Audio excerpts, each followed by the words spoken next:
Parce qu'aux normes, il en faut chaque jour dans les entreprises. Aujourd'hui, ce ne sont plus eux qui manquent, mais les salariés. De nombreuses entreprises font face à un absentéisme inédit, car les employés sont malades. Et les agences d'intérim ont du mal à faire face à l'afflux de demandes pour trouver des remplaçants. Reportage à Vitré, en Ille-et-Vilaine, de Laurence Postic et Jean-Michel Piron.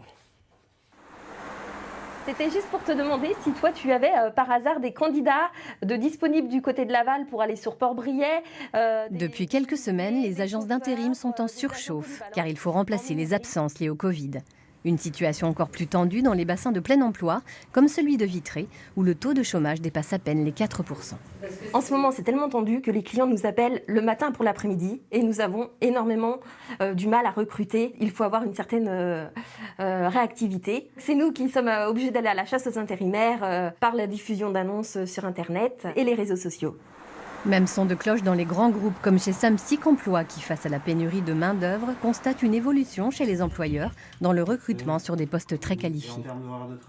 Les sociétés sont vraiment prêtes à former. Donc elles intègrent justement des personnes non qualifiées, mais pour qui justement il y a une forte motivation. Et ils vont les intégrer au sein des sociétés, les former en interne et ensuite aboutir à un CDI. Aujourd'hui, 80% de nos sociétés recherchent aussi du CDI. C'est exactement ce qui s'est passé récemment dans cette PME vitréenne de 70 salariés qui fabrique du matériel médical.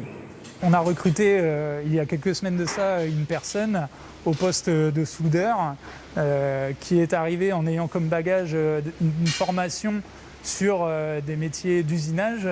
On a finalement formé cette personne depuis quelques semaines déjà sur le métier de soudeur robot, donc qui est encore un métier différent. C'est toujours intéressant d'apprendre des nouvelles compétences, donc on verra par la suite si ça se concrétise, j'espère. Mais du coup, ouais, au moins j'aurais appris ça en plus sur mon CV, c'est toujours intéressant.